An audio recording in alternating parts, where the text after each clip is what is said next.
The documents were signed before Coruscant Fenwick even entered the room. She stood in the doorway of her father's study, still wearing her ivory mourning dress, still believing she was summoned to discuss wedding flowers. Instead, she found 3 men deciding her fate. Her father, ashen-faced and unable to meet her eyes. Her fiancé, Phineas Caldwell, examining his fingernails with studied disinterest. And a stranger.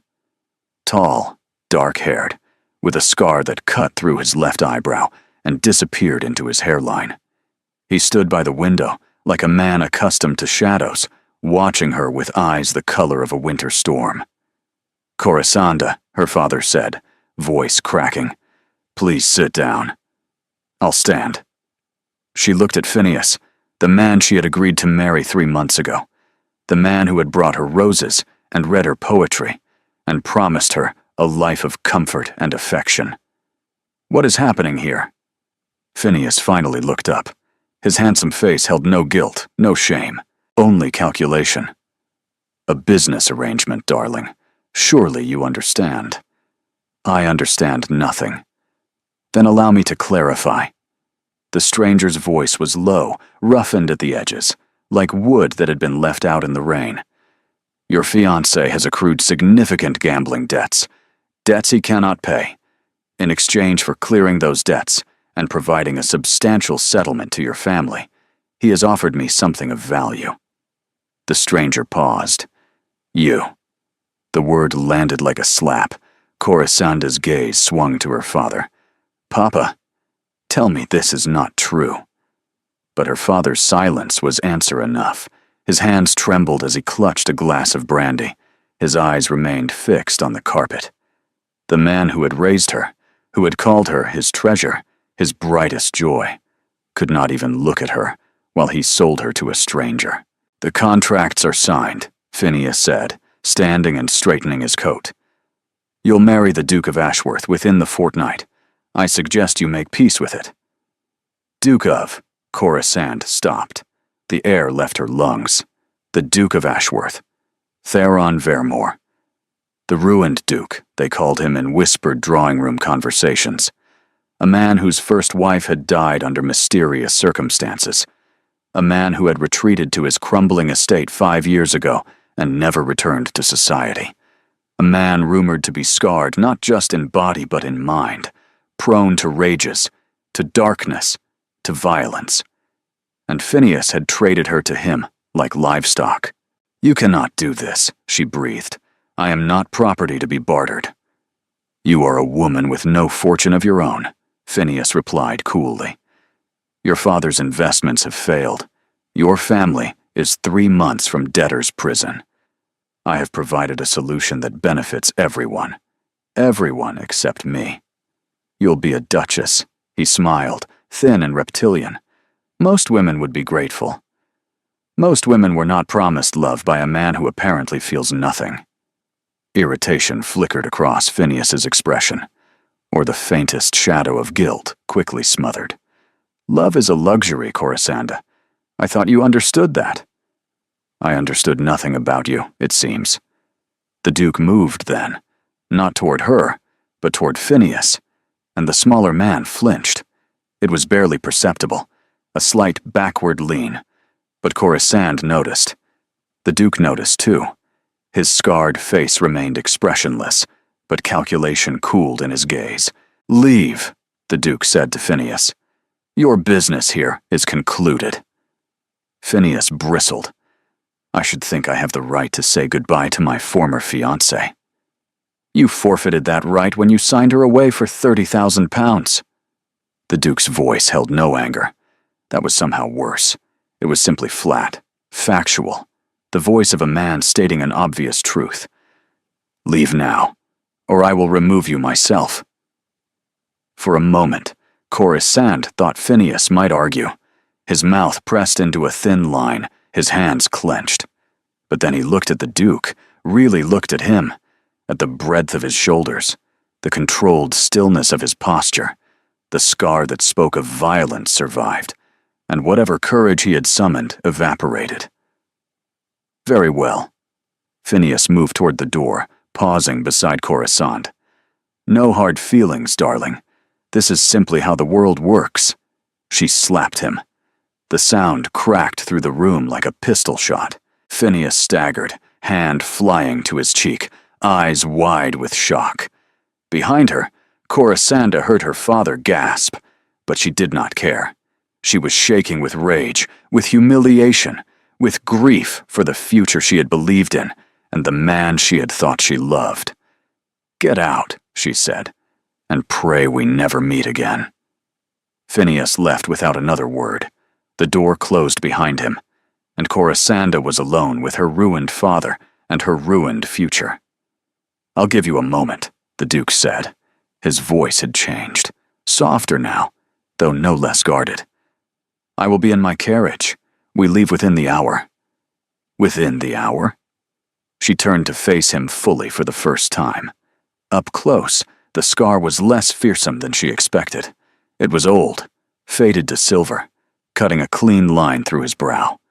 But his eyes were what held her, pale and watchful, utterly unreadable, like a frozen lake that might crack at any moment. "You expect me to simply leave my home, my family, everything I know, within the hour?" "I expect nothing, Miss Fenwick." He moved toward the door. "But the contracts are signed. You are, legally, my betrothed, and I have no wish to linger in a house where fathers sell daughters and men trade women like horses." He paused at the threshold. "1 hour. Pack what matters to you. Leave the rest. And if I refuse?" He looked back at her. Exhaustion marked his features. Not cruelty, not even coldness, just bone-deep weariness. "Then your family loses everything. Your father goes to prison. Your younger sisters are left destitute. And Caldwell wins." A pause. "Is that what you want?"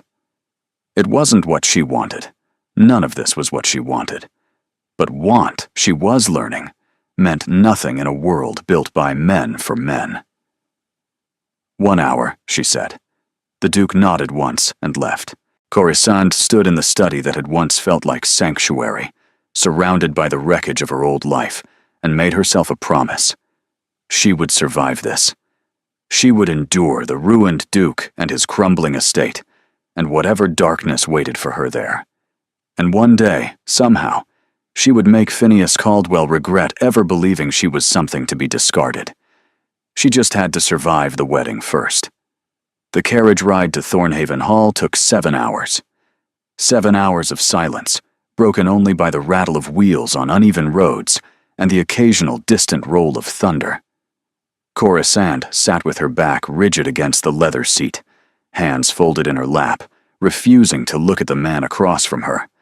Her single trunk was strapped to the roof, her entire life reduced to one piece of luggage. The Duke read for the first 3 hours, a thick volume of something she could not see clearly, held in hands that were large and scarred across the knuckles. He did not attempt conversation, did not offer false comfort or empty pleasantries. He simply existed in his corner of the carriage, as immovable and inscrutable as stone. By the 4th hour, the silence became unbearable. "You could at least tell me what to expect," she said. He looked up.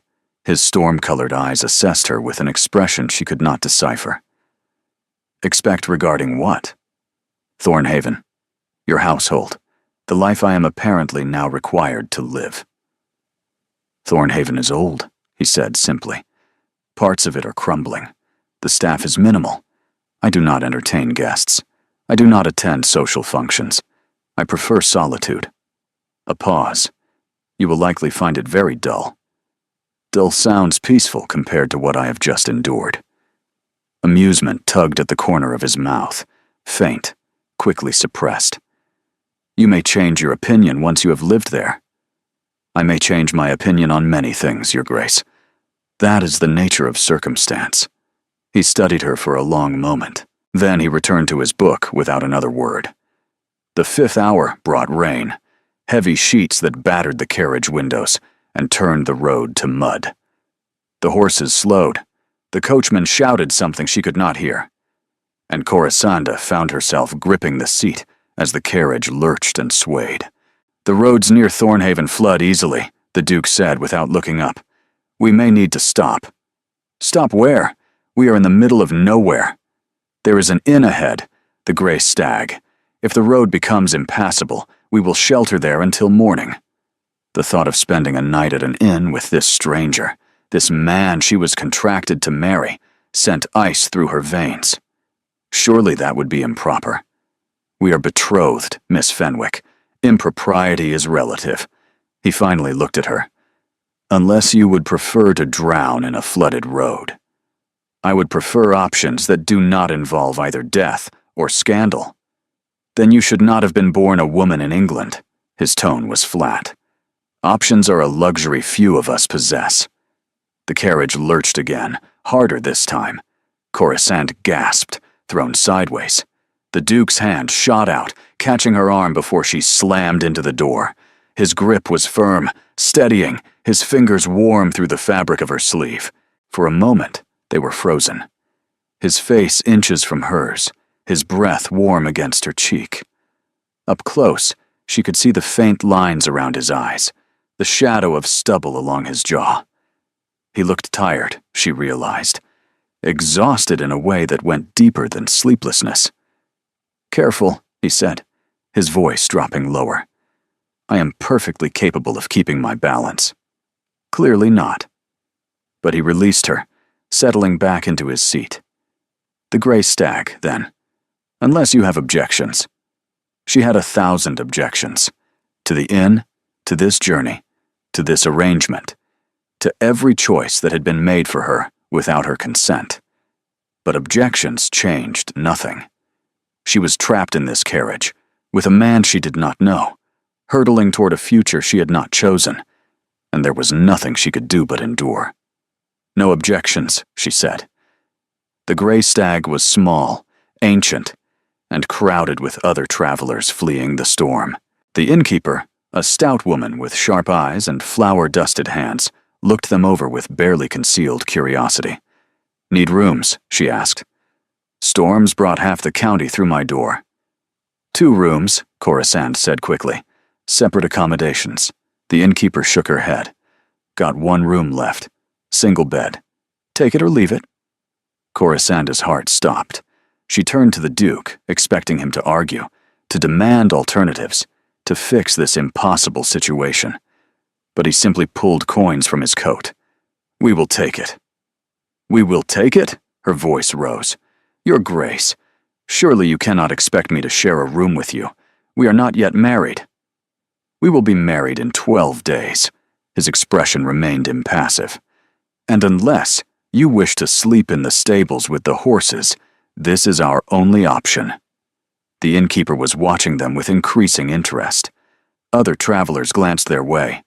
Coruscant felt heat flood her cheeks. Scandal was already nipping at her heels, and she had not even arrived at her new life yet. "People will talk," she hissed. "People always talk." The Duke pocketed the key the innkeeper slid across the counter.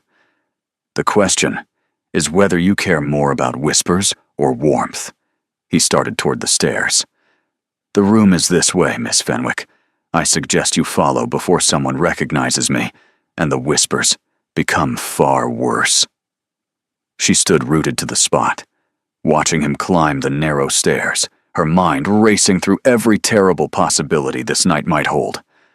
1 room, 1 bed, a man she did not know and did not trust, and 12 days until she belonged to him completely. The room was barely larger than a closet. A single bed dominated the space, its quilted coverlet worn thin with age. A washstand stood in one corner. A fireplace, cold and dark, occupied the wall opposite the window. Rain streaked the glass like tears.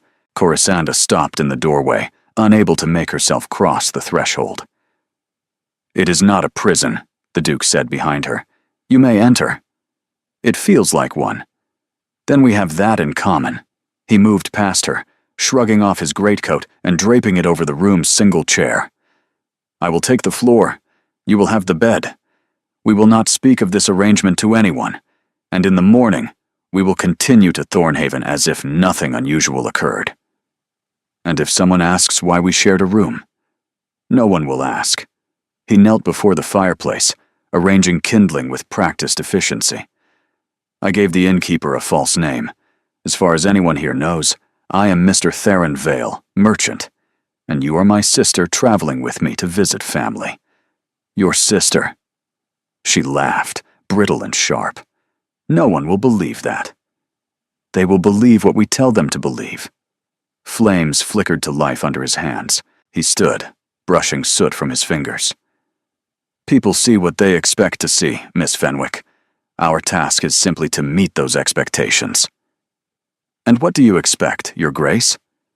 She finally entered the room, closing the door behind her. From me. From this arrangement. From the marriage you purchased like a bolt of cloth. He was silent for a long moment, staring into the growing fire. When he spoke, his voice had roughened.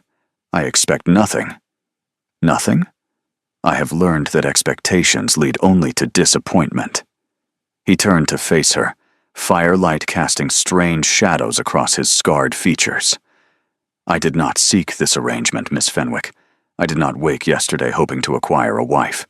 But your former fiancé owed me a significant debt, and when he offered you as payment, I had a choice. A pause. I could refuse and let him find another creditor, one who might not treat you with the same consideration. Or I could accept and ensure that at least your ruin came with a title and a roof over your head. How noble of you. Bitterness edged her words.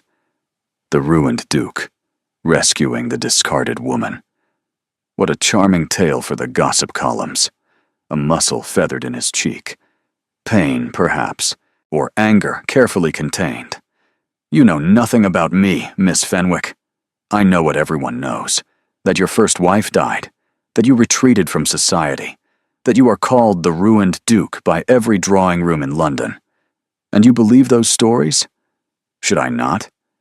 He moved closer, not threatening, but deliberate.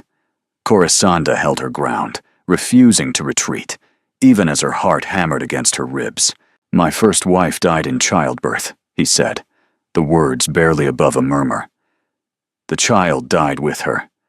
I retreated from society because I could not bear the whispers, the pity, the endless speculation about what I had done to deserve such tragedy. His expression hardened. I am called ruined because I refuse to play the game society demands, because I would not remarry for alliance or advantage, because I chose solitude over performance. A pause. If that makes me a monster in your eyes, so be it, but do not pretend you know my story, when all you have heard are lies. Corisande stared at him. The firelight softened his features, erasing the harshness she had first perceived. He looked, in this moment, not like a villain from a Gothic novel, but like a man carrying wounds that had never properly healed. I did not mean to. She stopped, uncertain. I should not have assumed. No, you should not have. But his voice held no accusation, only weariness.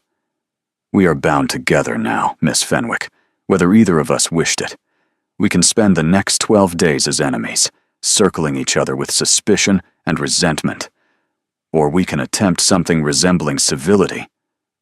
Civility, she tested the word. Is that what you want? What I want is irrelevant. He moved to the window, staring out at the rain-streaked darkness. But I will not spend my marriage in constant battle. I have had enough of fighting. What happened to you? The question escaped before she could stop it. The scar. The way you move, like you were always expecting an attack. What happened? He was silent so long she thought he would not answer. Then, barely audible. War happened, Miss Fenwick. I served in the peninsula for 3 years before my father died, and I inherited the title. I came home with scars that do not all show on the surface. A pause. Does that satisfy your curiosity? It didn't satisfy anything. If anything, it raised more questions. But the rigid set of his shoulders, the careful blankness of his expression, told her she had pushed far enough for one night. I am sorry, she offered. For your wife. For the child. For whatever you endured in the war. He looked at her then. Surprise registered on his features, as if apologies were foreign currency in his world. Get some sleep, Miss Fenwick. His voice was softer now. Tomorrow will be long, and Thornhaven is not kind to the exhausted. Where will you sleep? The floor will suffice. The floor is cold and hard. I have slept on worse. He retrieved a blanket from the wardrobe and spread it near the fireplace. I will be fine. She should argue, should offer to share the bed, at least take turns. But the thought of lying beside this man, this stranger, who was somehow both terrifying and tragic, sent confusion spiraling through her chest. Thank you, she said instead. For the room, for the fire, for not being what I expected. He paused in the middle of settling onto his makeshift bed. What did you expect? A monster. She sat on the edge of the bed, fingers twisting in her skirt. The stories made you sound like something from a nightmare.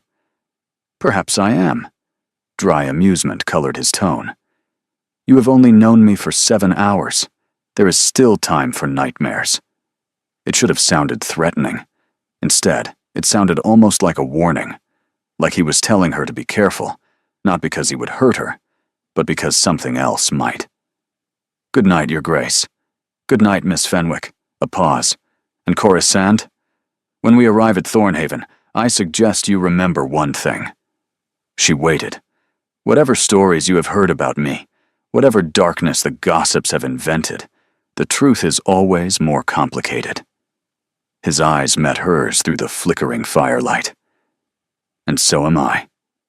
The fire crackled, rain battered the window. And somewhere in the darkness of that tiny room, Coruscant Fenwick realized that the man she had been taught to fear might be far more dangerous than any monster. Because monsters were simple. But Theron Vermore, the ruined Duke of Ashworth, was anything but. Thornhaven Hall emerged from the morning mist like a ghost remembering its former glory. Coruscant pressed her face to the carriage window, watching the estate take shape through the fog. It was vast, far larger than she had expected. Stone walls climbed 3 stories high, covered in ivy that had long since run wild. Towers anchored each corner, their windows dark and watchful. The ground stretched endlessly in every direction, overgrown gardens bleeding into ancient forest. It was beautiful. It was haunting. It was nothing like the crumbling ruin she had imagined. You expected worse, the Duke said. It was not a question. I expected decay, collapse, something befitting the stories. The stories exaggerate. He leaned back in his seat, watching her reaction with an expression she could not read. Thornhaven is old, not dying. It simply needs attention I have not had the will to give. The carriage rolled to a stop before the main entrance. A butler appeared, silver-haired and ramrod straight, followed by a small cluster of servants who looked more curious than alarmed by her presence. Welcome home, Your Grace, the butler said as the Duke descended. And this must be Miss Fenwick. My betrothed, Theron corrected. She will be staying in the East Wing. Have Mrs. Pemberton prepare the rose chamber. Of course, Your Grace.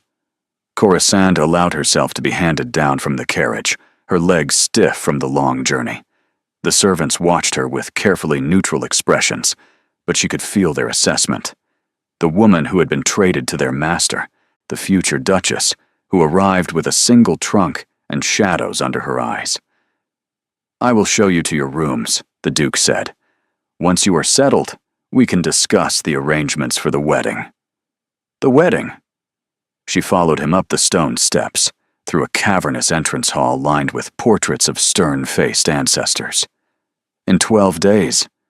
11 now. He did not look back. The vicar has been notified. The banns will be read. It will be a small ceremony. Private. No guests. I have no family left to invite, and I assumed you would prefer not to have yours present, given the circumstances. He was right. The thought of her father standing in a church, watching her marry the man he had sold her to made her stomach turn. But still, a wedding without witnesses felt less like a beginning and more like a burial. "What about afterward?" she asked. "What will my life look like here?" He stopped before a heavy oak door, turning to face her. In the dim light of the hallway, his scar was barely visible. He looked almost ordinary, almost approachable. "That depends on what you want." His voice was careful, measured. "Thornhaven has a library that rivals most universities. The grounds are extensive if you enjoy walking. There is a village 3 miles east if you require society. And the household will answer to you as its mistress." Its mistress. She tested the word. "You would give me authority over your home? It will be your home as well. It seems only fair." Fair. Nothing about this situation was fair, but she was too tired to argue, too overwhelmed to process the strange kindness beneath his formal words. "I would like to rest," she said, "if that is permitted." "You don't need permission, Miss Fenwick." He opened the door, revealing a chamber far lovelier than she had expected. Rose-colored wallpaper, a canopied bed draped in cream silk, and windows overlooking a wild garden that caught the morning light. "This is your space. Do with it as you wish." She stepped inside, running her fingers along the carved mantelpiece. Someone had lit a fire. Fresh flowers stood in a vase by the window. It was almost welcoming. "Thank you," she said without turning, "for not making this harder than it already is." She heard him pause at the threshold. When he spoke, an edge of rawness entered his tone. "I know what it is to have choices stripped away. I would not wish that feeling on anyone." A pause. "Rest well, Miss Fenwick. Dinner is at 7 if you are hungry." The door closed softly behind him. Coruscant stood alone in the rose chamber, surrounded by unexpected beauty, and wondered how a man called Ruined could treat her with more kindness than the one who had claimed to love her. The first 3 days passed in strange suspension. She explored the house, mapping its endless corridors and hidden alcoves. She met Mrs. Pemberton, the housekeeper, a stern woman whose eyes softened when she spoke of the late Duchess.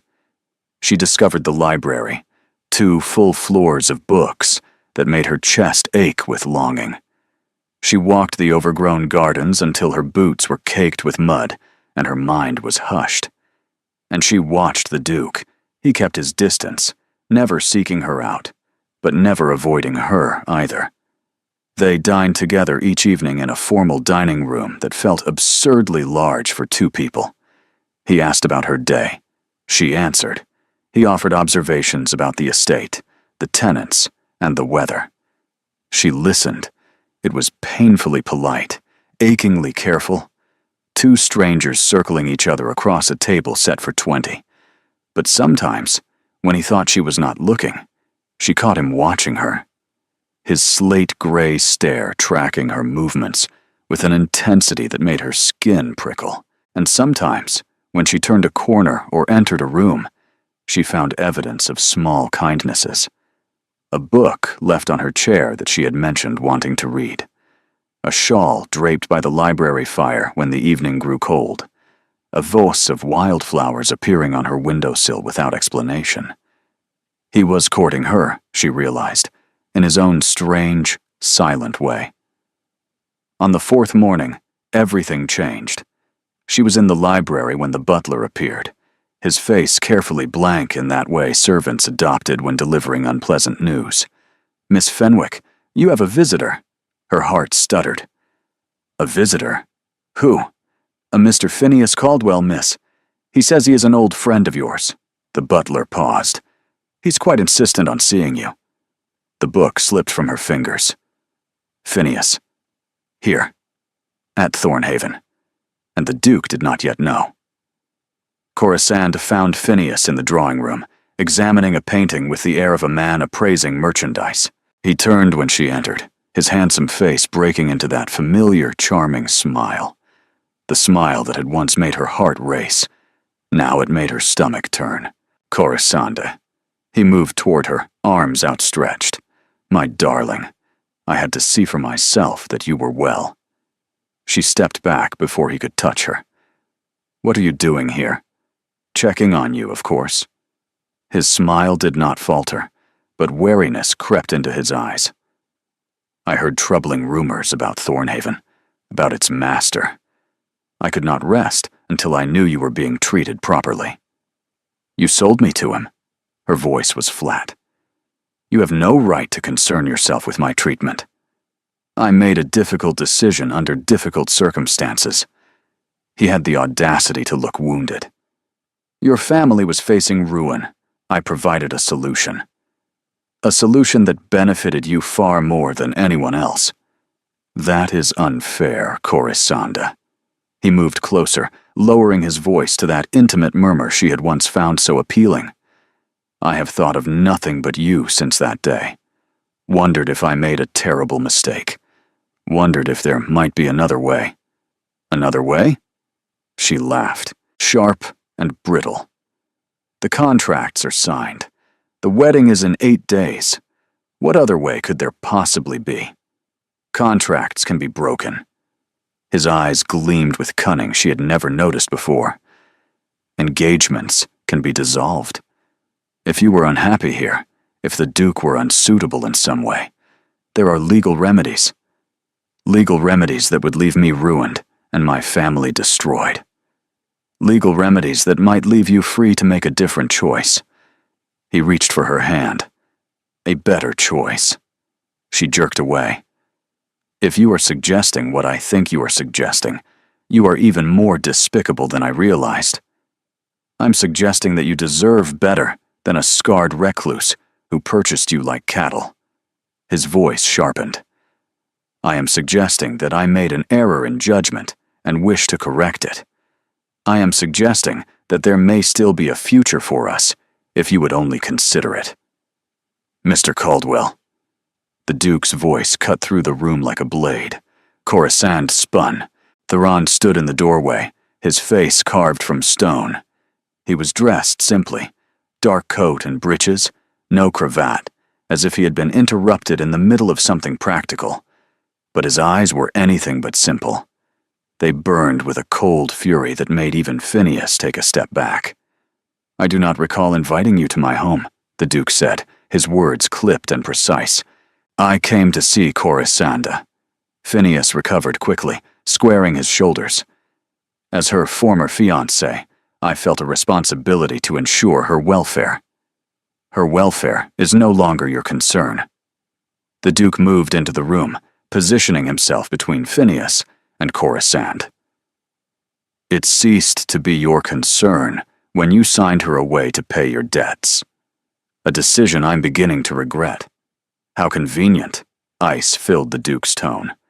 Your regret surfaces now, after the contracts are signed, after the money has changed hands, after you have spent 3 months gambling away your newfound fortune. A pause. Yes, I know about your activities in London, Caldwell. I know about the card tables, the horse races, the debts you have already begun to accumulate again. Phineas's face went pale. That is none of your business. You made it my business when you appeared on my doorstep, attempting to reclaim a woman who no longer belongs to you. The Duke stepped closer, and Corisanda watched Phineas shrink. Miss Fenwick is my betrothed. She will be my wife. And if you think for one moment that I will allow you to manipulate her into dissolution for your own financial benefit, you are gravely mistaken. I am not here for financial benefit. But Phineas's voice wavered. No? The Duke tilted his head. Then why mention legal remedies? Why suggest she might choose differently? Unless, of course, you have realized that a divorced Duchess with a settlement is far more valuable than a married one who is beyond your reach. The accusation landed like a blow. Corisande stared at Phineas, watching guilt flicker across his features before he smothered it. You twist everything, Phineas said weakly. I see clearly. Perhaps for the first time, so does she. The Duke glanced at Corisande, and understanding passed between them, an alliance, Leave, Caldwell, and do not return. You cannot forbid me from calling on an old friend. I can, and I do. This is my estate, my home, my future wife. You are not welcome here." Steel hardened every word. "If you appear at Thornhaven again, I will have you removed by force. If you attempt to contact Miss Fenwick through any channel, I will make public every sordid detail of your financial mismanagement. And if you persist in this pathetic attempt to reclaim something you threw away, I will destroy you so completely that no respectable family in England will receive you." Silence fell. Heavy, suffocating, absolute. Phineas looked between them, calculation warring with fear in his eyes.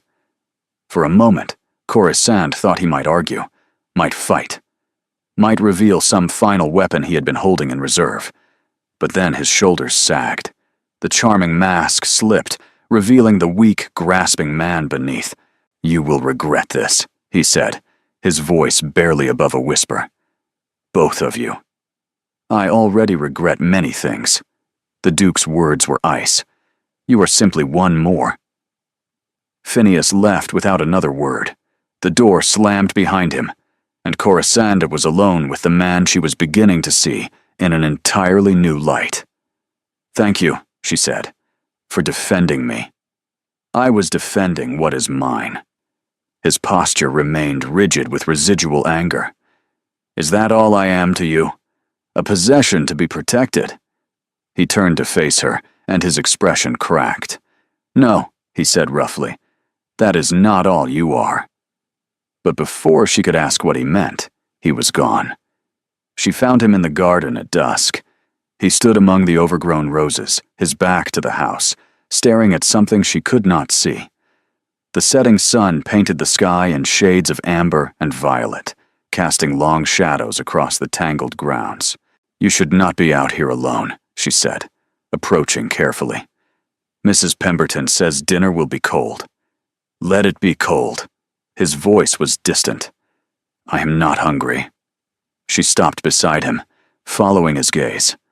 A stone bench sat among the roses, weathered with age. Beside it a small marker. A grave, she realized. A tiny grave, barely larger than a bread box. "Your child," she breathed. "My son." The word was barely audible. "He lived for 3 hours. Long enough for me to hold him, long enough to name him." A pause. "Edmund, after my grandfather." Moisture gathered in her eyes. "I am so sorry." "Everyone is sorry." He finally looked at her, and his face was stripped of all defenses. Raw, broken, real. They were sorry when Marianne died. Sorry when the child followed. Sorry when I retreated here and refused to return to society. So much sorrow, and none of it changes anything. "No," she agreed. "It does not." They stood in silence, watching the last light fade from the sky. The roses swayed in the evening breeze, their perfume sweet and melancholy. "Why did you really accept Caldwell's offer?" she asked finally. "You could have refused, could have let him find another creditor.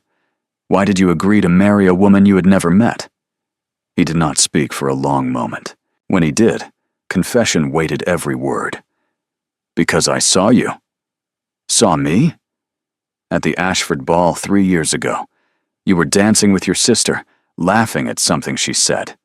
Your hair was coming loose from its pins, and you did not care. You looked free in a way I had forgotten people could be." He paused. "I asked my friend who you were. He told me, and I watched you for the rest of the evening, knowing I could never approach you, knowing I had nothing to offer but grief and scandal." Her heart was pounding. "You remembered me, from 3 years ago." "I never forgot." He turned to face her, and his eyes were blazing with intensity she was afraid to name. "When Caldwell offered your hand to settle his debts, I should have refused. Should have found another way to collect what he owed.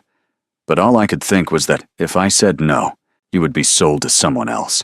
Someone who might not see what I saw. Someone who might not care. And what do you see?" Her voice was barely a whisper. "Fire." The word came out rough, desperate. Strength pretending to be compliance. Pride disguised as propriety. A woman who deserves so much more than the hand she has been dealt. I was dealt to you. I know. Tension gathered along his jaw. And I have spent every moment since wondering if I rescued you or simply claimed you for myself. Perhaps both. She stepped closer, closing the distance between them. Perhaps it does not matter. It matters. His hand came up, hovering near her face, but not quite touching. I will not be another man who takes from you without asking. I will not be Caldwell. You are nothing like Caldwell. How can you know that? You have known me for 4 days. Because Caldwell never looked at me the way you are looking at me now. Her voice shook, like I am something precious, like you are afraid to break me. I am afraid. The confession seemed to cost him. I have lost everyone I ever loved. My mother, my father, my wife, my son.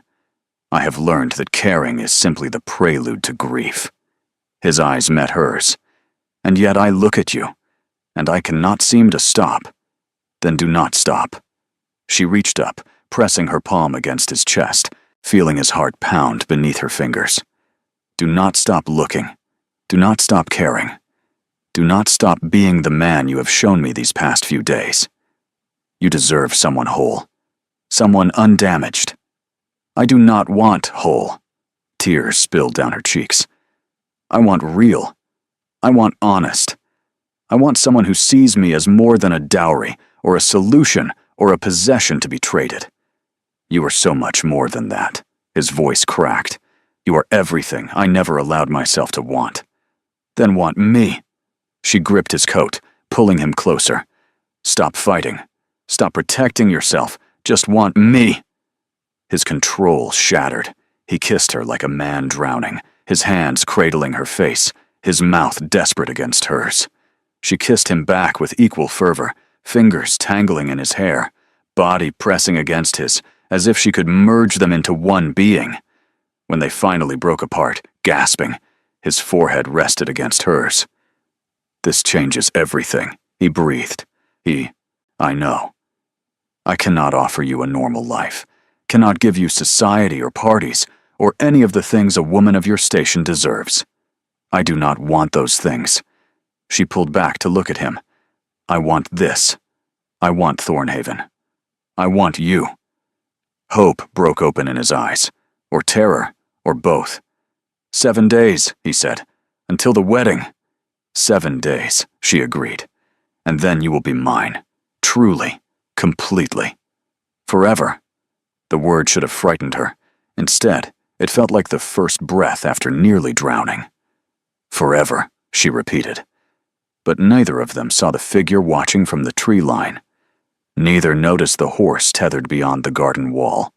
Neither knew that Phineas Caldwell had not truly left, and neither suspected how completely he intended to destroy what they were building. The days that followed existed outside of time. Corisanda woke each morning with the taste of possibility on her lips. She took breakfast with Theron in the small parlor overlooking the garden, their conversations stretching longer with each passing day. He told her about the estate, about his plans to restore the tenant cottages, about the agricultural experiments he had been conducting in the far fields. She told him about her sisters, about her dreams of travel, about the books she had loved as a girl, and the woman she had hoped to become. They walked the grounds together in the afternoons, his hand sometimes brushing hers as they navigated overgrown paths.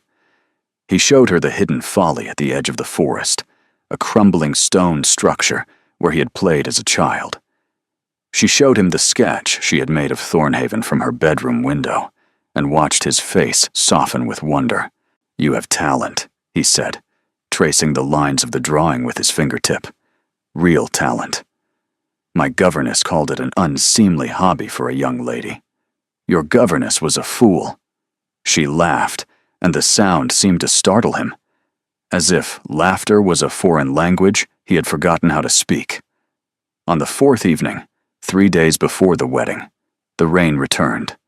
It hammered against the windows of the library, where they sat reading, the fire crackling between them. Corisanda looked up from her book to find Theron watching her, his pale eyes reflecting the flames.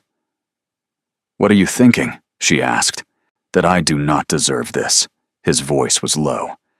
"That I have done nothing to earn your kindness, your presence, your willingness to build something with a man who has been broken for so long. You are not broken." "I am." He set down his book, leaning forward.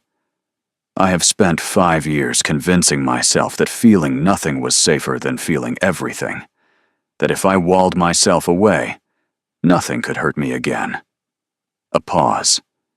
"And then you arrived, with your fire and your pride, and your refusal to be diminished, and every wall I built began to crumble. Is that such a terrible thing?" "It is terrifying." He stood, moving to the window, his back to her.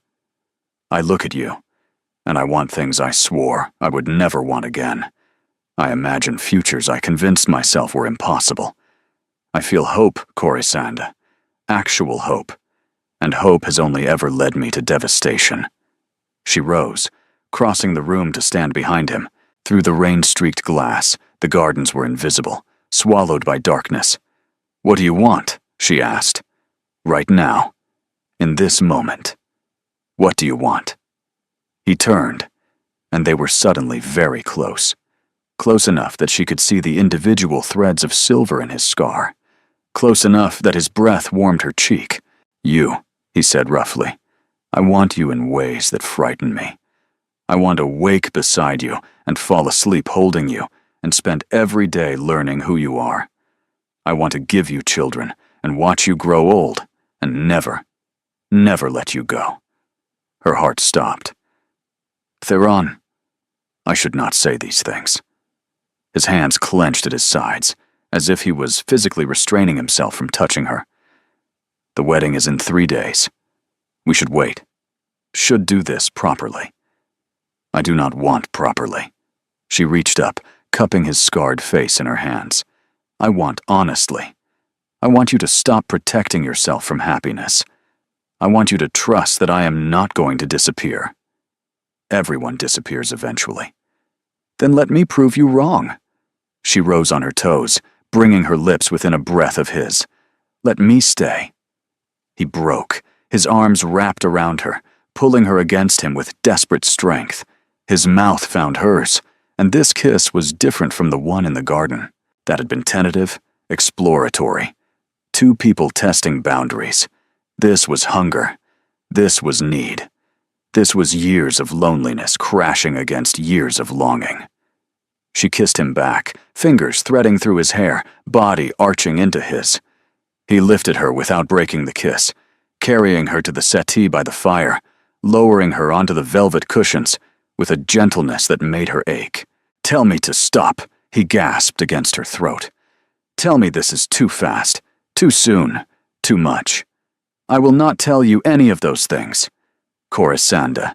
Her name was a prayer on his lips. "If we do this, there is no going back. You will be mine completely. Not just in contract, but in truth. I am already yours." She pulled him down to her. "I have been, since the moment you defended me against Phineas. Since you showed me the grave of your son. Since you looked at me like I was worth fighting for. You are worth everything." His forehead pressed against hers. "Everything I have, everything I am, every broken piece of me that somehow fits against every broken piece of you."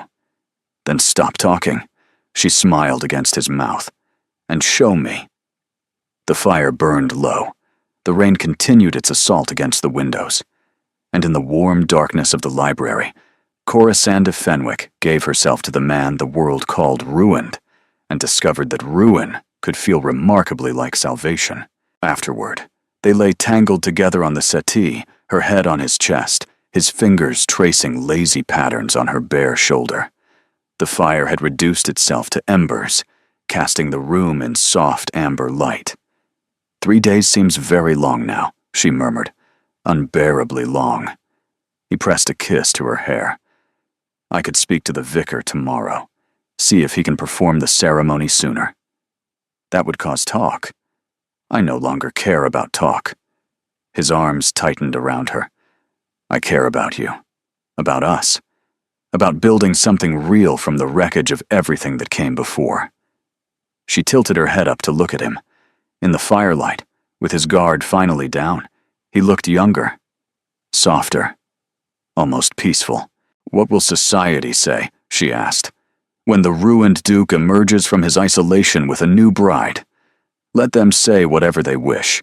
His eyes met hers, fierce and tender. Let them whisper about scandal and impropriety and the woman who tamed the monster. None of it matters. Only this matters. Only you. She kissed him softly, sealing the promise. But somewhere in the darkness beyond Thornhaven's walls, a letter was being written. A letter filled with lies and accusations. A letter addressed to every gossip and busybody in London. And Phineas Caldwell smiled as he signed his name, knowing that by the time the Duke and his bride emerged from their cocoon, their ruin would already be complete. The morning of the wedding dawned clear and golden. Corisande stood before the mirror in the rose chamber, studying the stranger who looked back at her. Mrs. Pemberton had helped her dress in a gown of ivory silk, simple but elegant, with seed pearls stitched along the bodice. Her hair was pinned with white flowers from the garden. She looked, she realized, like a bride. A real bride. Not a woman sold into bondage, but a woman choosing her future. A knock at the door. She turned to find Theron standing in the threshold, and her breath caught. He was dressed in dark blue, his cravat perfectly tied, his hair actually combed for once. The scar on his brow seemed less stark against his formal attire. He looked handsome, distinguished. Nothing like the monster the gossips described. You should not be here, she said, smiling. It is bad luck to see the bride before the ceremony. I have had enough bad luck for several lifetimes. He stepped into the room, closing the door behind him. A few more minutes will not matter. Is something wrong? No. He crossed to her, taking her hands in his. I simply needed to see you, to remind myself that this is real. It is real. She squeezed his fingers. In 2 hours, I will be your wife. My wife. The words seemed to stagger him. I never thought I would say those words again. Never thought I would want to. And now? Now, I cannot imagine a future without them. He raised her hands to his lips, pressing a kiss to each knuckle. I love you, Corisande. I should have said it before. Should have told you the moment I realized. But I was afraid that speaking it aloud would somehow make it disappear. Her vision blurred with unshed emotion. You love me? Completely. Irrevocably. In a way I did not know I was still capable of. His gaze held hers. I love your strength and your fire, and the way you refuse to be diminished by circumstances that would have broken lesser people. I love how you laugh too loudly, and argue too fiercely, and challenge me at every turn. I love that you saw through the stories to the man beneath, and chose to stay anyway. I love you too. The words came easily, naturally, as if she had always known them. I love your gentleness and your grief and the way you care for things most people overlook. I love that you defended me when you had no reason to, that you gave me space when I needed it, and closeness when I craved it. I love that you are nothing like what I expected, and everything I never knew I wanted. He kissed her then, soft and reverent, a promise sealed in breath and touch. When they parted, his forehead rested against hers. Whatever happens after today, whatever the world throws at us, remember this moment. Remember that we chose each other freely, that this marriage began not with contracts or convenience, but with love. I will remember. She smiled despite blurred vision. I will remember everything. The ceremony was small, held in Thornhaven's private chapel, with only the servants as witnesses. The vicar spoke the ancient words. Corisanda repeated her vows in a clear, steady voice. Theron's hands trembled as he slid the ring onto her finger, a simple gold band that had belonged to his grandmother. With this ring, I thee wed. His voice cracked on the final word. And then it was done. They were married, husband and wife, Duke and Duchess. The servants cheered. Mrs. Pemberton wept. The vicar smiled benevolently and murmured something about God's blessings. But Corisande barely heard any of it. She was lost in Theron's eyes, in the way he looked at her like she had hung the stars. My wife, he said, for her ears alone. My husband. The word felt like a key, unlocking something long imprisoned. They walked from the chapel hand in hand, emerging into sunlight so bright it felt like a blessing. The gardens seemed to have transformed overnight, the overgrown roses somehow more beautiful in their wildness, the crumbling stone paths somehow more charming in their age. I want to show you something, Theron said, leading her toward the east wing. What is it? A wedding gift. He smiled, and she realized with a start that she had never seen him truly smile before. It transformed his face, erasing years of grief, making him almost boyish. Something I have been preparing since the day you arrived. He led her through corridors she had not yet explored, up a narrow staircase, through a door she had assumed was locked. And then she stopped, hand flying to her mouth. It was an art studio, a real art studio, with an easel by the window and canvases stacked against the walls and every color of paint imaginable arranged on a long wooden table. Light streamed through skylights she had not known existed, bathing the room in the perfect glow for painting. You did this, she breathed, for me. You said your governess called art an unseemly hobby. He stood behind her, arms wrapping around her waist. I thought perhaps your husband might feel differently. She turned in his arms, tears streaming freely now. I don't deserve this. You deserve far more than this. He kissed her damp cheeks. You deserve the world. I can only offer you Thornhaven and my heart, but both are yours completely.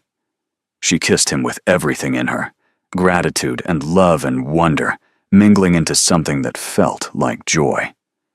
They did not leave the studio for hours, did not think about the outside world, about society, about anything beyond the cocoon they had built together. They made love on the chaise by the window, surrounded by the smell of paint and possibility. They talked about the future, about children, about the life they would build in this crumbling, beautiful house.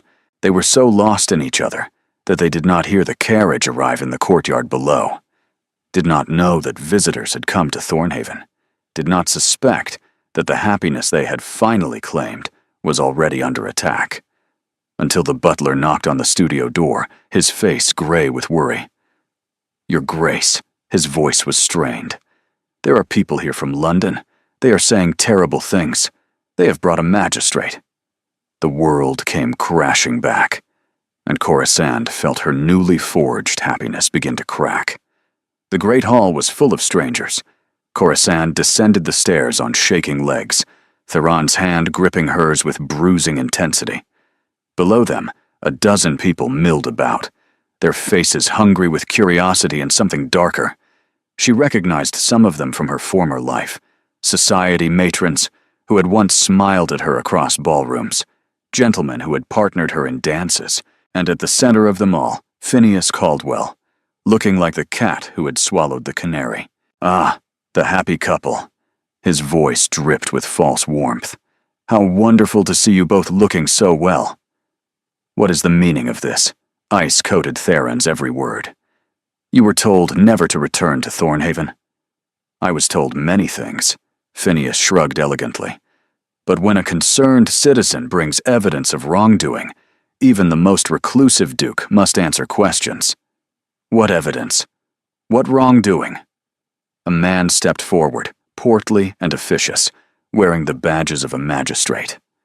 Your Grace, I am Mr. Hendricks, magistrate for this county. I have received serious allegations regarding your conduct and must investigate. Allegations. Theron's grip on Corasanda's hand tightened. What allegations? That you coerced Miss Fenwick into marriage against her will. The magistrate consulted a sheaf of papers. That you held her prisoner at Thornhaven without access to her family. That you threatened her former fiancé to prevent him from rescuing her. That the wedding ceremony performed this morning was conducted under duress and should therefore be annulled. The words hit like physical blows. Corisande stared at Phineas, seeing the triumph barely hidden beneath his concerned expression. Those are lies, she said, her voice stronger than she felt. Every word is a lie. With respect, Your Grace. The magistrate used her new title carefully. You may have been manipulated into believing otherwise. It is common for victims of coercion to defend their captors. I am not a victim. She stepped forward, releasing Theron's hand. I was not coerced. I was not held prisoner. I married the Duke of my own free will, because I love him. Whispers rippled through the crowd. The society matrons exchanged significant glances. The gentleman shifted uncomfortably. She is confused, Phineas said smoothly. Poor dear has been through such an ordeal. The Duke is very persuasive, as I am sure you can imagine. He convinced her that she had no choice, that her family would suffer if she resisted. Classic tactics of a predator. You are the predator. Corisanda's voice rose. You sold me to pay your debts. You came to Thornhaven trying to convince me to dissolve the marriage so you could reclaim me. You are doing this because you cannot stand that I chose someone else. She is hysterical. Phineas shook his head sadly. Clearly not in her right mind. I am perfectly in my right mind. She turned to the magistrate. Ask the servants. Ask Mrs. Pemberton, the housekeeper. Ask anyone who has been at Thornhaven these past days. They will tell you I was treated with nothing but kindness and respect. Servants can be bought, one of the society matrons said, especially by a duke with something to hide. I have nothing to hide. Theron finally spoke, his voice dangerously calm. I have conducted myself with honor throughout this arrangement. Miss Fenwick, now the Duchess of Ashworth, came to me under circumstances not of her choosing, but she has remained of her own will. Our marriage is valid, legal, and consummated. Gasps from the crowd. Corisanda's cheeks burned, but she kept her chin high. Consummated already? Phineas laughed. How convenient, and how impossible to disprove. It is the truth. Your truth, perhaps.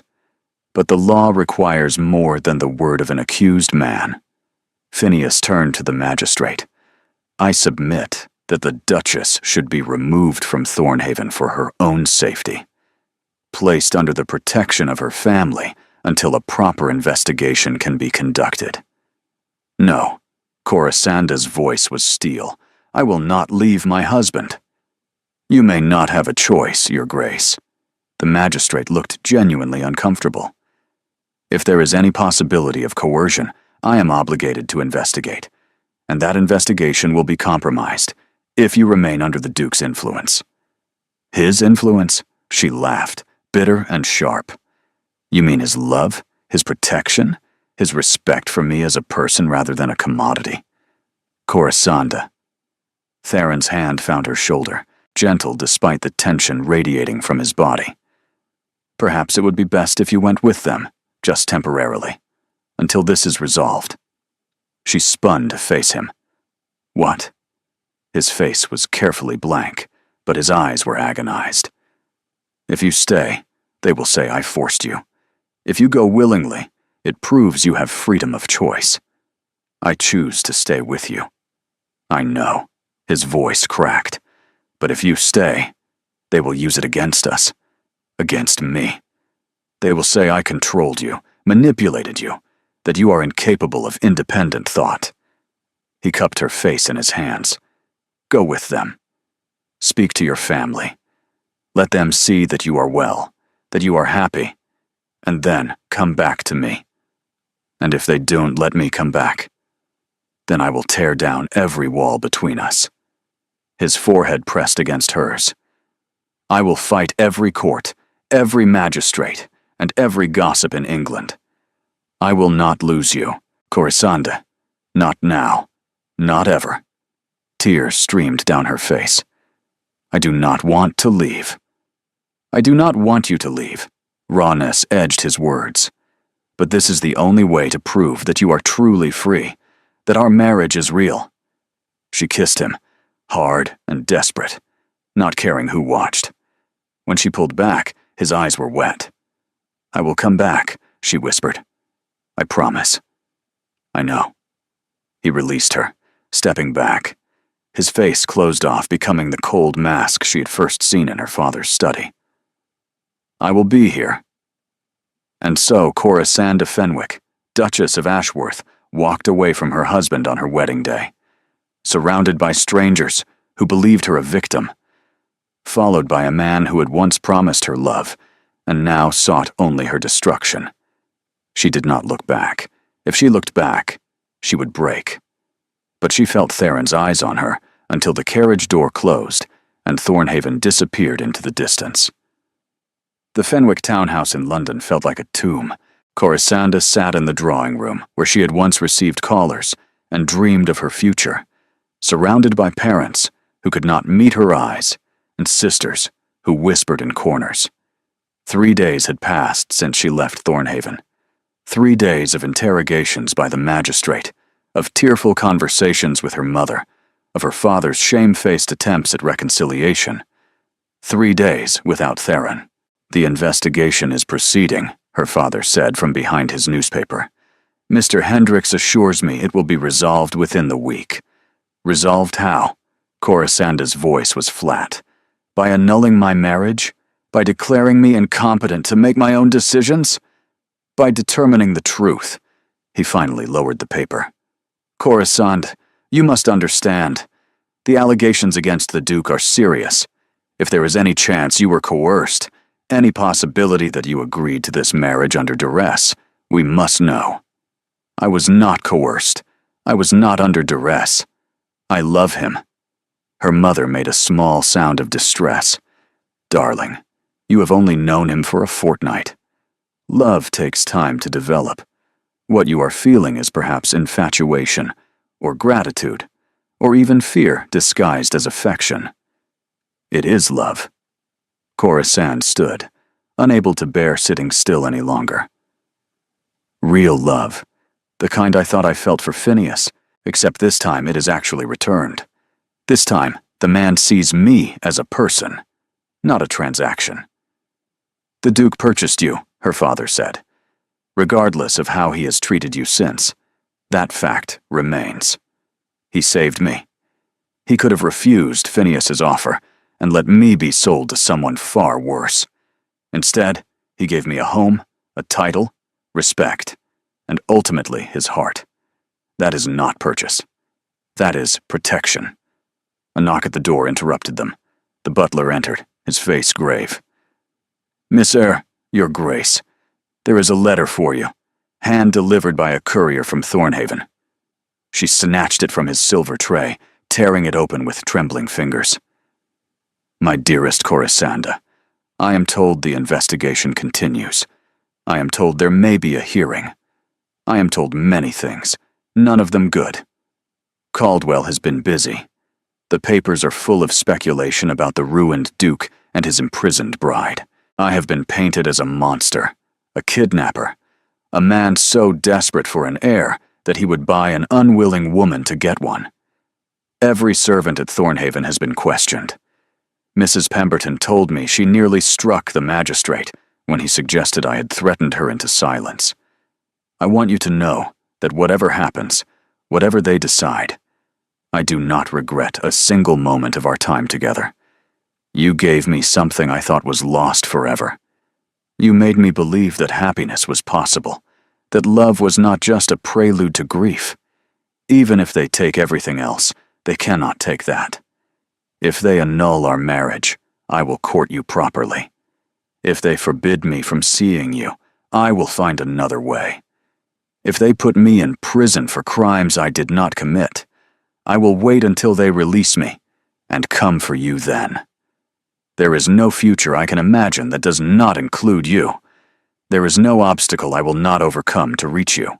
But if you decide that this is too much, that the scandal is too great, that you would rather be free of me entirely, I will understand. I will not like it. I will rage against it with every fiber of my being. But I will respect your choice, because your choices matter. They always have. That is the difference between love and ownership. Whatever you decide, know this. I love you. I will always love you. You are the light that found its way into my darkness, and even if that light is taken from me, I will spend the rest of my days grateful that it existed at all. Yours, in this life and any other, Theron Corisanda read the letter 3 times. Then she carefully folded it and placed it against her heart. I need to see him, she said. Corisanda. Her mother rose, reaching for her. Please. The investigation is nearly complete. If you go to him now, it will look like you are being controlled. I do not care how it looks. She moved toward the door. I care about my husband, alone in that house, believing that I might abandon him. The magistrate said you should remain here until the hearing. The magistrate can rot. She turned to face her parents, and resolve hardened her expression until they both flinched. I have spent my entire life doing what others expected. I accepted Phineas's proposal because it was advantageous. I agreed to be traded because there was no other choice. I left Thornhaven because Theron asked me to, because he thought it would help. She straightened her spine, becoming someone new, someone stronger. I am done being moved like a chess piece. I am done letting other people decide my future. I am the Duchess of Ashworth, and I will not abandon my husband to face this alone. They will use it against you, her father warned. Against him. Let them. She smiled, fierce and determined. I have finally found something worth fighting for, and I will not stop fighting until we win. She left them standing in the drawing room, mouths agape, and sent word to her maid to begin packing. Then she sat at her writing desk and began composing letters of her own. To former servants of the Caldwell household, to tradesmen who had extended Phineas credit, to anyone who might have evidence of his true character. If Phineas wanted a war, she would give him one. The hearing was held in the county courthouse, a grim stone building that smelled of dust and old paper. Corisanda arrived alone, dressed in her finest gown, her chin held high despite the whispers that followed her through the crowd. Half of London society seemed to have descended upon this small town to witness the spectacle. The ruined duke, the traded bride, the scandal of the decade. Phineas was already seated when she entered, surrounded by sympathetic matrons and smug-looking gentlemen. He smiled when he saw her, that charming smile she had once loved, and she felt nothing but contempt. The magistrate called the hearing to order. Witnesses were summoned, testimonies given. Corisanda listened as servant after servant described her time at Thornhaven. Mrs. Pemberton was fierce in Theron's defense, painting a picture of a man who treated his future wife with nothing but respect. The coachman described their journey from London, confirming that Corisanda had been subdued, but not distressed. The vicar who performed the ceremony stated unequivocally that the bride had appeared willing. Then Phineas took the stand. I loved her, he said, his voice thick with false emotion. I still love her. When I realized what I had done, trading her away like property, I was devastated. I came to Thornhaven hoping to rescue her, to give her the choice I had taken away. But the Duke threatened me, told me he would destroy me if I interfered. Lies, Corisanda whispered. The Duchess was clearly under his control, Phineas continued. She defended him even then, repeating words he had obviously coached her to say. I knew I had to do something. Had to expose the truth, even if it meant risking my own reputation. The crowd murmured sympathetically. The magistrate nodded thoughtfully. And then the courthouse doors burst open. Theron strode through the crowd, his face thunderous, and his presence commanding every eye in the room. He was dressed impeccably, his scar stark against his formal attire, looking every inch the powerful Duke, rather than the reclusive monster Phineas had described. "I demand to speak," he said, his voice cutting through the whispers. "This is highly irregular," the magistrate protested. "What is irregular is allowing a man to slander me without the opportunity to defend myself." Theron stopped before the magistrate's bench. "You have heard testimony from servants who witnessed our conduct. You have heard from the vicar who married us. You have heard from Mr. Caldwell, who has every reason to see this marriage annulled. And what reason is that? Greed." Theron turned to face the crowd. "Mr. Caldwell came to me 4 weeks ago with a proposition. He owed me £30,000 from gambling debts he could not pay. Rather than face debtor's prison, he offered me something he considered equivalent value. His fiancée." Gasps from the crowd. Phineas went pale. "I should have refused," Theron continued. "Should have let him find another creditor, another way. But I had seen Miss Fenwick before, admired her from afar. I knew that if I refused, she would be sold to someone else, someone who might not treat her with the respect she deserved." He paused. "So I accepted. Not to own her, not to control her, but to protect her from a far worse fate." "That proves nothing," Phineas said, recovering. "You admit you purchased her." "I admit I entered into an arrangement that benefited her family and removed her from your grasp." Theron's eyes blazed. "What happened after that was not purchase. It was courtship. I gave her space. I gave her freedom. I gave her choices at every turn. And when she chose to marry me willingly, I was honored beyond measure. She was coerced. She was loved." Theron turned to face Corisanda, and his expression softened. "I love her. I have loved her since before I had the right to. I love her strength, and her fire, and her absolute refusal to be diminished by men who see her as property." He crossed to where she sat, kneeling before her in front of everyone.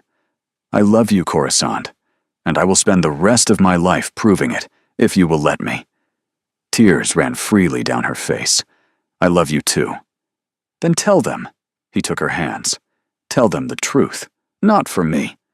For us. For the future we are building together." She stood, and he rose with her. Together, they turned to face the magistrate. "I was not coerced," Corisande said, her voice ringing through the silent courtroom. "I was not manipulated. I was not controlled. I was offered something I never expected. Respect. Kindness. Love. My husband saw me as a person when everyone else saw me as currency. He gave me choices when everyone else made choices for me." She pointed at Phineas. "That man sold me to pay his gambling debts. He came to Thornhaven not out of concern, but out of greed. He thought that if he could annul my marriage, he could somehow reclaim me. Perhaps sell me again to an even higher bidder." "That is absurd," Phineas sputtered. "Is it?" She pulled a sheaf of papers from her reticule. "These are letters Mr. Caldwell wrote to potential suitors in the weeks before my wedding. Letters offering my hand to whoever would pay the most. Letters proving that his concern for my welfare is nothing but a performance." The magistrate took the letters, his face darkening as he read. "Where did you get those?" Phineas demanded. "From your valet." Corisande smiled coldly. "The one you forgot to pay last month. He was very cooperative once I explained the situation." The crowd erupted. The magistrate called for order. Phineas tried to speak, to defend himself, but no one was listening anymore. The evidence was clear. The villain was exposed. And when the magistrate finally restored silence, his verdict was swift. The allegations against the Duke of Ashworth are unfounded. The marriage stands. And Mr. Caldwell. He fixed Phineas with a withering stare. You will answer for these letters. Fraud and conspiracy to commit fraud are serious charges. Phineas went white. He looked around the courtroom, finding no allies, no sympathy, and no escape. This is not over, he hissed. Yes, it is. Finality rang in Theron's tone. You lost, Caldwell. You lost her. You lost your scheme. And now you have lost everything else. He took Corisanda's hand. I suggest you leave England before I decide to pursue every legal remedy available to me. Phineas fled. The crowd parted before him like water before a stone. And when the courthouse doors slammed behind him, a cheer went up from the assembled witnesses. Corisanda turned to her husband, laughing through her tears. We won. We won. He pulled her into his arms, right there in the middle of the courtroom, kissing her without regard for propriety or scandal or the dozens of eyes watching them. When they finally parted, he was smiling. That rare, transformative smile that made him look like a different man entirely. Take me home, she whispered. Take me back to Thornhaven. With pleasure, Your Grace, he offered his arm. With the greatest pleasure in the world. 2 years later, Corisanda stood at the window of her art studio, watching autumn leaves drift across the restored gardens of Thornhaven. The overgrown roses had been tamed, the crumbling paths repaired, the entire estate transformed from a monument to grief into a celebration of life. Behind her, the easel held her latest painting, a portrait of a family. Her family, arms wrapped around her from behind, and she leaned into her husband's embrace. You are supposed to be reviewing tenant petitions. The petitions can wait. Theron pressed a kiss to her hair. I wanted to see you. You see me every day. And every day I am grateful for it. He turned her in his arms, studying her face with those storm-colored eyes that still made her heart race. Do you remember the first time you stood in this room? You gave it to me as a wedding gift. I cried. You cry at everything. Only the important things. She reached up to trace the scar on his brow, that familiar silver line that had once seemed so fearsome. You have made me very happy, you know. Happier than I ever thought possible. You have made me human again. Roughness entered his voice. I was a ghost before you came, going through the motions of living without actually feeling alive. You brought me back. A small cry came from the nursery adjoining the studio. They both smiled. He has your lungs, Theron said, and your stubbornness.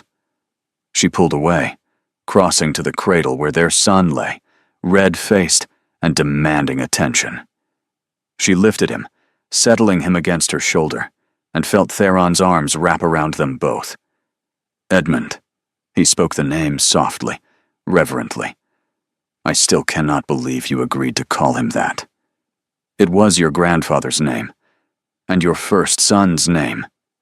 She looked up at him. He deserves to carry it forward. His eyes glistened. Even after 2 years, he still wore his emotions closer to the surface than before. Still let himself feel things he had spent half a decade suppressing. I love you, he said simply. I know, she smiled. I love you too. A knock at the door. Miro, Mrs. Pemberton entered, beaming at the sight of them. Your Grace, there is a letter from London, from Mr. Caldwell's solicitor. Corisande felt Theron tense, but she only laughed. What does he want now? Apparently, Mr. Caldwell has fled to the Americas to escape his creditors. His solicitor wishes to know if the Duke still intends to pursue legal action. No. Finality waited Theron's response. Let him go. He has lost enough. Mrs. Pemberton nodded and withdrew. Corisande settled into the chair by the window, their son dozing against her chest. Theron sat on the arm beside her, one hand resting on her shoulder, his gaze traveling between his wife and his child. "Do you ever think about it?" she asked. "That day in my father's study. What might have happened if you had refused?" "Every day." His expression tightened. "I think about all the ways I could have lost you, all the futures where we never found each other. But you did not lose me." "No." His features softened. "Because you fought. You stood up in that courtroom and chose me, publicly, irrevocably, in front of everyone who ever doubted us. You made it easy to choose you." "Nothing about any of this was easy," he smiled, "but it was worth it. Every moment of difficulty, every scandal, every obstacle. Worth it." She thought about Phineas, alone in some foreign country, running from the consequences of his greed. She thought about her parents, now regular visitors to Thornhaven, her father finally able to meet her eyes.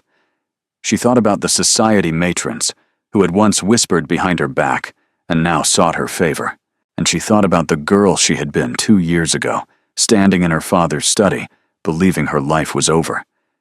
"He never imagined this," she said. "Who?" "Phineas." She looked up at her husband. "When he traded me away, he thought he was disposing of a problem. He never imagined I would rise as your Duchess. Never imagined I would be happy. Are you happy?" She stood, shifting their son to one arm so she could cup Theron's scarred face with her free hand.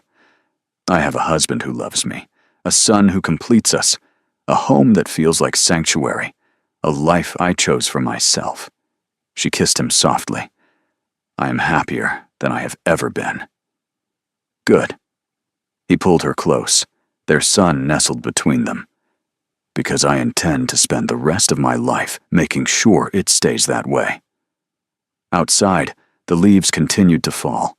The gardens glowed amber and gold, and inside Thornhaven Hall, in the studio that had been a wedding gift and the nursery that held their future, the Duke and Duchess of Ashworth held each other and let themselves believe in happy endings. Because some endings, the real ones, the earned ones, were just beginnings in disguise.